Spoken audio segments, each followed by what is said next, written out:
Бәрі достар, сіздермен бірге мен Данияр, және де бүгінгі видеода мен кішігірім влог істейтін боламын, яғни қазір кеш болып жатыр, яғни кеш батып жатыр. Ендеше қазір қалай мен ужинымды жеймін, яғни кешкі асымда қалай ішемін, не істеймін, және де маса наборный тамақты қалай сатып алу керек, сол магазинға барып мен сіздерге толықтай көрсететін боламын. Бірақ ол тамақтың бір ерекшелігі, оны сен готовить етіп жүрмейсің, сразу магазиннан сатып аласың и сразу жей салатындай. Кешкі ас сондай көрсететін боламын, солардың барлығын. Ендеше кеттік. Бум, тамақ келді. Бұның ішінде қиярлар, 4 қияр, потом помидор, және де мынандай подливпен күріш болады. Өткен не үшін күріш дейсіңдер? Ол углеводқа қатты углевод береді ол адамға көптеген. Еттер болады, және де овощтар болу керек. Осының барлығын егер жейтін болсақ, то мощный ужин болады, және де маса наборный ужин, жаттап алыңдар. Обязательно күріш болу керек, және де ол жақта обязательно ет болу керек, және де көкөністер болу керек. Осылардың барын егер қосып жейтін болсаңдар, то бұл массаға кәдімгідей көмектеседі. Именно мына жаққа қазір бірнәрсе түспей тұр, ол нәрсе, конечно же, кетчуп, 3 желание деген аламыз всегда. Мен уже қосып қойдым. Ендеше поехали. Don't let anyone tell you what you should do. I got a clear view. We're gonna make it soon. Just keep pushing through. You're what you got to lose.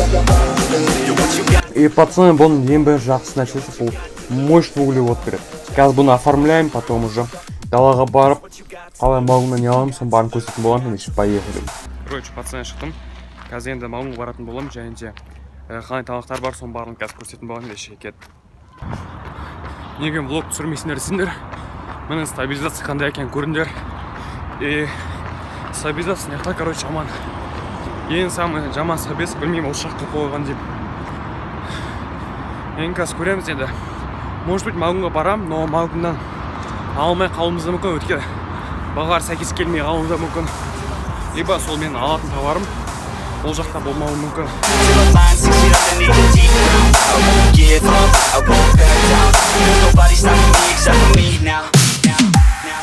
Как всегда, жасыл. Ендеше поехали. Короче, келдім. Басым бәт. Валикум ассалам. Валикум. Короче, атты Ерасыл, если что, я инстаграмның астына қоям. Что там, брат, айтқан бермедім. Вот осы зат үшін осыған келген болатын. Қазір енді магазинға баратын боламыз.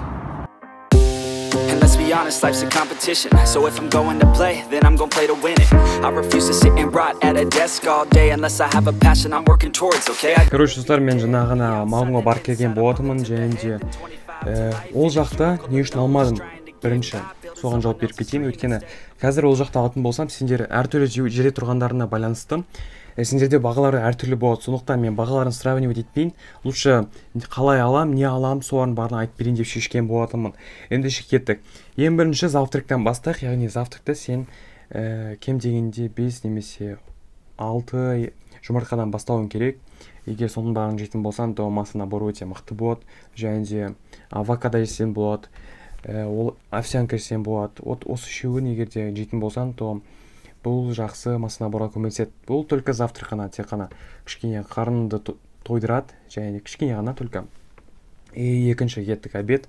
Обедте плотно тамақ жеп алған дұрыс, өйткені обедтен кейін сенде қаншама жұмыстар болады, және де олардың барлығын саған шешу үшін көптеген күш қуат қажет болады. Так что обедте сен плотно тамақ жеуің керек. Оған куриный грудка жатады, ет, обязательно ет болу керек, және де оған добавка болу керек. Добавкаға сен күріш немесе макарондар, әртүрлі макарондардың түрлерін алсам болады. Олардың барлығы углеводты саған толықтай беруі қажет. Ал основнойға сен только етті алу керек. Ет, сиыр еті, қойдың еті, жылқының еті немесе тауықтың еті барлығы бола береді. Самое главное, ет болу керек, және де углевод беретін нәрсе болу керек. Сонда бізде общий не шығады. Углевод беретін нәрсе бар, және де белок беретін нәрсе бар. Сонда бізде углевод пен белоктар асымызда болады. Және де ең соңғы тамақ, ол кешкі тамақ, яғни ол жақта тоже сен 6-ға дейін ішу керексің. Ол жаққа тоже плотно ішесің.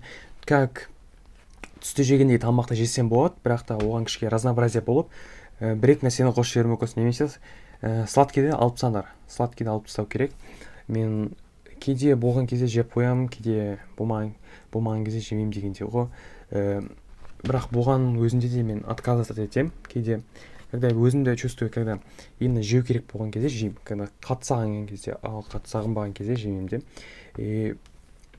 Былай, сендер бірінші сладкий нәрселердің барлығын алып тастау керексіңдер. Сладкий жемеңдер және де тұзды аз себуге тырысыңдар.